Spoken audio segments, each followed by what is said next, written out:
अस्सलाम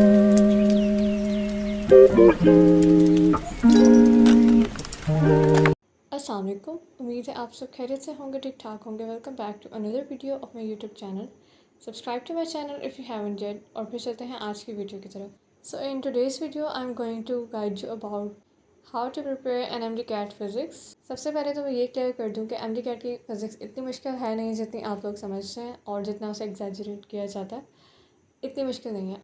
मैं भी आप लोगों की तरह ही थी, कोई ज़्यादा आइडियल किस्म की बच्ची नहीं थी, आप लोगों की तरह ही थी। और थोड़ी बहुत शुरू में मुझे भी लगती थी फ़िज़िक्स मुश्किल, लेकिन फिर मैंने कुछ वेज़ फ़ॉलो की जिसकी वजह से मुझे फ़िज़िक्स पर ग्रिप हो गई थी और वो मुझे फिर इतनी मुश्किल नहीं लगती थी। और आज की वीडियो में मैं वही ट्रिक्स और वही टिप्स शेयर करूँगी जो मैंने खुद फ़ॉलो की थी और जिससे मेरी फ़िज़िक्स की प्रिपरेशन काफ़ी ज़्यादा अच्छी हो गई थी। इसके लिए हम PMC का सिलेबस रिव्यू कर लेते हैं जो अभी आपको फ़ॉलो करना है, जो कि लास्ट ईयर का सिलेबस है। और PMC ने अनाउंस किया है कि अभी आपको वही फ़ॉलो करना है अपनी MD-CAT 2022 की प्रिपरेशन के लिए। तो हम उसको एक बार रिव्यू कर लेते हैं ताकि मैं आपको चैप्टर वाइज एक एक चीज़ की गाइडेंस दे सकूँ कि हर टॉपिक को आपने किस तरह से प्रिपेयर करना है। So according to PMC syllabus सबसे पहला चैप्टर हमारा है फोर्स एंड मोशन, जो कि फर्स्ट ईयर फिज़िक्स का चैप्टर है। ये चैप्टर अगर देखा जाए MD-CAT के पॉइंट ऑफ व्यू से तो काफ़ी ज़्यादा इंपॉर्टेंट चैप्टर है, तो इसको तो बिल्कुल भी इग्नोर करने का सवाल ही नहीं पैदा होता। बहुत ज़्यादा इंपॉर्टेंट टॉपिक्स हैं इसमें,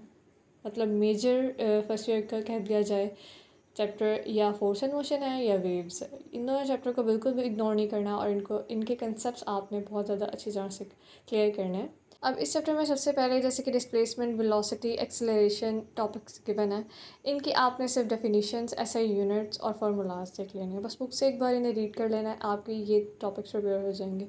उसके बाद इनके जो ग्राफ्स हैं, like velocity time graph, acceleration time graph and displacement time graph, इसके लिए आपको मैंने एक चैनल सजेस्ट किया है, फिज़िक्स इन सेकेंड्स, जो मैं फ़िज़िक्स के लिए सबसे ज़्यादा सजेस्ट करती हूँ आपको। उसके लेक्चर्स आप लाजमी लें क्योंकि उसमें ग्राफ्स को बहुत अच्छे से एक्सप्लेन किया है उन्होंने, लाइक एरिया अंडर ग्राफ कैसे आप डिफाइन करना है, उनकी स्लोप्स कैसे फाइंड करनी है। और अगर अभी भी आपको लगता है कि आपको ग्राफ्स आते हैं, लेकिन फिर भी मैं आपको यही सजेशन दूंगी कि अब फिर भी आप उनका लेक्चर लाजमी लें। उसमें कुछ एक्स्ट्रा पॉइंट्स लाजमी होंगे जो आपको नहीं पता होंगे, तो आप वो नोट करके अपनी बुक के साथ पेस्ट कर लें और इससे आपके ग्राफ्स वाले टॉपिक्स बहुत अच्छी तरह से प्रिपेयर हो जाएंगे। उसके बाद equation of motion, Newton's law of motion, ये थियोरेटिकल टॉपिक्स हैं, तो इनको आपने बुक से, टेक्स्ट बुक से अपनी ना एक एक लाइन रीड करनी है और उस तरह से फिर आपके जब ये वाले टॉपिक हो जाते हैं। कंजर्वेशन ऑफ मोमेंटम, और कंजर्वेशन ऑफ मोमेंटम का जो लॉ है और उसके बाद जो इलास्टिक कोलिजन के जो 4 केसेस हैं, इनके लिए भी आपने बहुत अच्छे से अपनी अंडरस्टैंडिंग डेवलप करनी है। और इसके लिए भी मैं आपको ये सजेस्ट करूँगी कि आप फिज़िक्स इन सेकेंड्स का जो लेक्चर्स हैं वो लाजमी लें। उसमें कुछ एक्स्ट्रा पॉइंट्स होंगे जो आप नोट कर लें और आपके बहुत कंसेप्ट क्लियर हो जाएंगे, ये मेरी गारंटी है आपको। और लास्ट इसमें सबसे ज़्यादा इंपॉर्टेंट टॉपिक प्रोजेक्टाइल मोशन है। उसके लिए भी आप लेक्चर ले लेंगे और प्लस आपने बुक की एक एक लाइन रीड कर लेंगे, तो आपका ये टॉपिक बहुत अच्छी तरह से प्रिपेयर हो जाएगा। और इससे ज़्यादा सबसे ज़्यादा फ़िज़िक्स में आपको ज़रूरत होती है प्रैक्टिस की। प्रैक्टिस MCQ आपने लाजमी करने हैं अगर आपने ये चैप्टर प्रिपेयर करना है तो। अब मैं तो ऐसे करती थी क्योंकि मैंने वो वेबसाइट टॉप ग्रिड ज्वाइन की थी, उनका क्वेश्चन बैंक बहुत ज़्यादा अमेजिंग होता है। तो उसमें हर तरह के क्वेश्चन है, from easy to moderate, moderate to difficult. जैसे कि एंट्री टेस्ट में भी ऐसे ही है कि ईजी भी है, मॉडरेट भी है, डिफ़िकल्ट भी है। डिफ़िकल्ट की परसेंटेज थोड़ी कम होती है, ईजी और मॉडरेट की ज़्यादा होती है। तो उसमें हर लेवल के क्वेश्चंस अवेलेबल होते थे और मैं उसकी प्रैक्टिस कर लेती थी और साथ में लेक्चर ले लेती थी, तो मेरी बहुत अच्छी प्रिपरेशन हो गई थी ओवरऑल। इसके बाद आते हैं नेक्स्ट चैप्टर पर, वर्क एंड एनर्जी। ये चैप्टर ज़्यादा थ्योरेटिकल है, तो इसको आपने बुक से अच्छी तरह से रीड करना है। प्लस जो इसमें फार्मूलाज, डेरिवेशंस आपकी बुक में गिवन है, उनको अच्छी तरह से पढ़ के आपको उनकी अंडरस्टैंडिंग अच्छी तरह से डेवलप करनी है कि उनका बैकग्राउंड क्या है और उनमें अगर एक एक चीज़ जो है उसका बैकग्राउंड क्या है और वो क्या डिफ़ाइन कर रही है। इसके साथ जो साइड ब्लॉक्स हैं, साइड इन्फॉर्मेशन हैं, उनको बिल्कुल भी इग्नोर नहीं करना, उनको भी अच्छी तरह से पढ़ना है। और जो एग्जांपल्स हैं आपके चैप्टर के बीच में, जो एग्जांपल न्यूमेरिकल्स होते हैं, उनको भी आपने, अभी आपके पास बहुत ज़्यादा टाइम है तो आप उनको भी अच्छी तरह से रीड करते जाएँ क्योंकि वो बहुत आसान से होते हैं वैसे एग्जांपल्स तो इस बार जिस तरह से MCAT आया था, बहुत कम न्यूमेरिकल्स की रेशो थी उसमें, और अगर न्यूमेरिकल्स आए भी थे तो वो इसी लेवल के थे, बहुत ज़्यादा टफ नहीं थे, इसी लेवल के थे। और ज़्यादातर थ्योरेटिकल था, तो टेक्स्ट बुक पर आपको ग्रिप बहुत ज़्यादा अच्छी होनी चाहिए, उसके लिए अंडरस्टैंडिंग बहुत अच्छी होनी चाहिए उसके फार्मूलाज की। इसके बाद है सर्कुलर मोशन, और इसमें भी आप फिज़िक्स एंड सेकंड के लेक्चर ले लेंगे और साथ अपनी टेक्स्ट बुक रीड कर लेंगे, तो आपका बहुत ज़्यादा अच्छा प्रिपेयर हो जाएगा ये चैप्टर। इतना कोई ख़ास इसमें से मुश्किल चीज़ें नहीं आती, आसान चैप्टर है। इसके बाद नेक्स्ट चैप्टर है वेव्स। अब वेव्स मैंने कहा भी था जैसे कि पहले के बहुत इंपॉर्टेंट चैप्टर है। इसके लिए आपने लेक्चर्स लेने हैं फिज़िक्स एंड सेकंड्स के। उसके आपको आई गेस 4 से 5 जो है ना लेक्चर्स अवेलेबल होंगे यूट्यूब पर। अब वो होंगे 2 से 3 घंटों के, लेकिन आपने ये देखिए घबरा नहीं जाना कि 2-3 घंटे में कैसे लगाऊंगी। तो 3 घंटे आपको प्रॉपर नहीं लगते। आप उसकी स्पीड बढ़ा कर देख सकते हैं, लाइक मैं 1.5x पे देखती थी। और इसके अलावा बीच में अगर कोई पोर्शन वो बार बार रिपीट हो रहा होता था, लाइक अगर वो MCQs प्रैक्टिस करवा रहे होते थे सेम टाइप के, तो मैं उन्हें स्किप भी कर देती थी। तो वो आपकी मर्ज़ी है, आप स्किप भी कर दें। तो अगर 3 घंटे का लेक्चर होता था तो मेरा 2 से ढाई घंटे मतलब 1.5-2 घंटे में कंप्लीट हो जाता था। तो एक दिन में अगर आप 1.5-2 घंटे एक लेक्चर ले लेते हैं तो ये कोई ज़्यादा बात नहीं है। अगर आपकी फ़िज़िक्स कमज़ोर है तो आप उसके लिए इतना तो कर ही सकते हैं कि आप दिन में 2 से 3 घंटे उसे दे दें फ़िज़िक्स को, तो आपकी वो स्ट्रॉन्ग हो जाए। और इसी तरह से फिर लास्ट चैप्टर है थर्मोडायनामिक्स का। इसमें सिर्फ 2 टॉपिक्स हैं, ये भी थ्योरेटिकल हैं। आप बुक से रीड कर लें अच्छी तरह से, प्लस लेक्चर ले लें, तो आपको अच्छी तरह से प्रिपेयर हो जाएगा। इसके बाद सेकेंड ईयर फिज़िक्स शुरू होती है, जिसमें सबसे पहला चैप्टर है इलेक्ट्रोस्टैटिक्स। और इसमें भी आपको बुक अच्छी तरह से रीड करनी है बहुत ज़्यादा। और हाँ, इसमें फार्मूलाज थोड़े ज़्यादा हैं, तो फार्मूलाज के लिए आपको अब वो जो फिज़िक्स इन सेकंड चैनल है वो एक फार्मूला शीट प्रोवाइड करते हैं आपको। आप उन्हें ईमेल कर दें, वो आपको PDF फॉर्मेट में भेज देते हैं। मैंने वो शीट निकलवा ली थी। अब उसमें मैं ऐसे करती थी कि शुरू में तो मैंने लेक्चर लिए थे और नोट से पढ़ती थी, लेकिन एंड में जब मेरे quarter wise full book half book test हुए थे, तो उनमें फिर मैं बुक पढ़ने का पूरा टाइम नहीं होता था, तो मैं उस फार्मूला शीट को एक बार गो थ्रू करके मैं टेस्ट दे देती थी, तो मेरा टेस्ट हो जाता था अच्छी तरह से।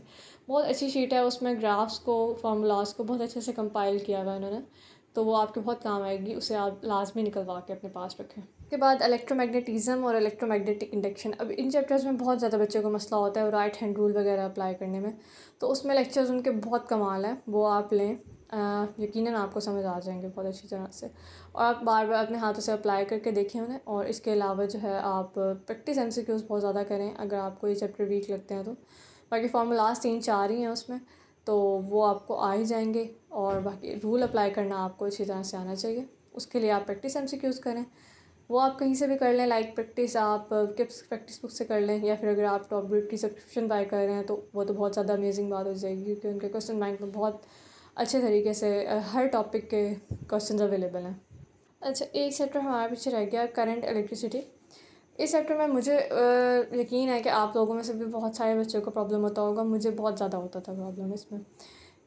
इसका आप वैसे मैं आपको एक बात बता दूं कि ये जो सर्किट्स प्रॉब्लम्स वगैरह आपको एकेडमी के टेस्ट वगैरह में आते हैं, जिससे आपको परेशानी होती है, आपसे नहीं हो रहे होते, कभी भी आपके MD-CAT में इस तरह के क्वेश्चंस नहीं आएंगे। आप पास में भी देख लें, जब UHS के एग्ज़ाम्स होते थे तब कभी आते थे, वो भी इतने टफ नहीं होते थे जितने एकेडमी टेस्ट में हमारे आते हैं। वो भी बड़े मतलब इतने होते थे कि हम आराम से कर सकते हैं। लेकिन अब जब से PMC का टेस्ट आ रहा है तो ये नहीं आ रहे इस तरह के सर्किट प्रॉब्लम्स वगैरह, तो उसको देख के आपने घबराना नहीं है। इसके जो मेन फार्मूलाज हैं आप वो अच्छी तरह से कर लें, और बुक की लाइन्स अच्छी तरह से रीड कर लें, प्रैक्टिस MCQs अच्छी तरह से कर लें, तो आपका ये चैप्टर भी आराम से प्रिपेयर हो जाएगा। बाकी जो सर्किट प्रॉब्लम्स वगैरह भी आपने करने हैं तो वो बेसिक बेसिक से कर लें, बहुत ज़्यादा गहराई में जाके ना करें कि बहुत मुश्किल करें, कभी भी नहीं आएंगे आपके एग्ज़ाम में।